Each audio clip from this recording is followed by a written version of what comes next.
So around Central Otago, as the technical team, we cover pretty much the entire region.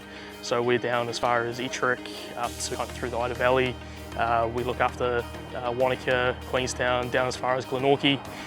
So massive amount of area that we cover. So my name's Alan, I'm one of the tech team leaders based out of Cromwell for Delta.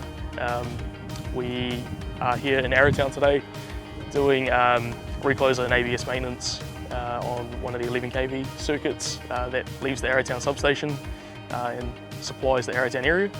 So yeah, the job today pretty much consists of maintaining the air brake switch over the top there, giving it a good clean, a grease, and testing it to make sure it's all got even resistance across each of the poles. And then we're maintaining the recloser as well. Unfortunately, it's been snowing here this morning, so weather's not really played into our hands, so we're not going to be draining the oil out of the recloser and replacing it, but we will still be giving it a good clean up, doing some testing and confirming that all the protection functions work correctly. So it's important to do this type of work because effectively we're going to be making sure that all the equipment's operating correctly and essentially ensure safety to the public.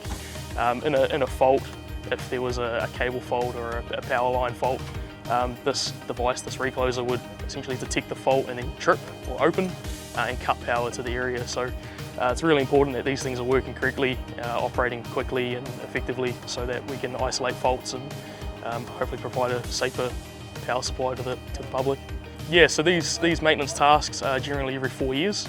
Unfortunately, with this site in particular, it's kind of rolled over due to loading and weather and that sort of thing. So every 4 years we'll maintain a substation.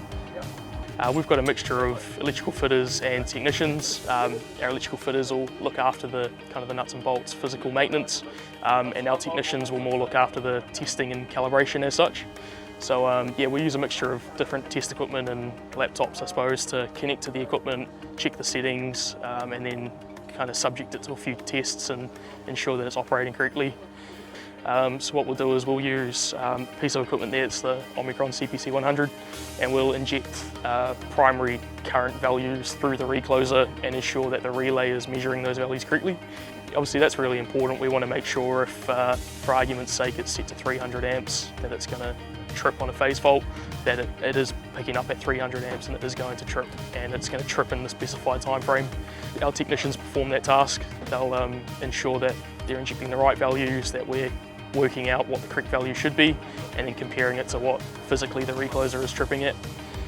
Weather is a massive factor, especially when it comes to doing work with oil.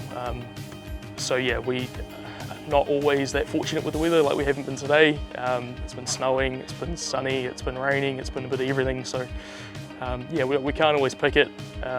Unfortunately, that's the way it goes sometimes, but we'll book this work back in to get everything else tidied up, and yeah, no doubt it'll be a successful job at the end.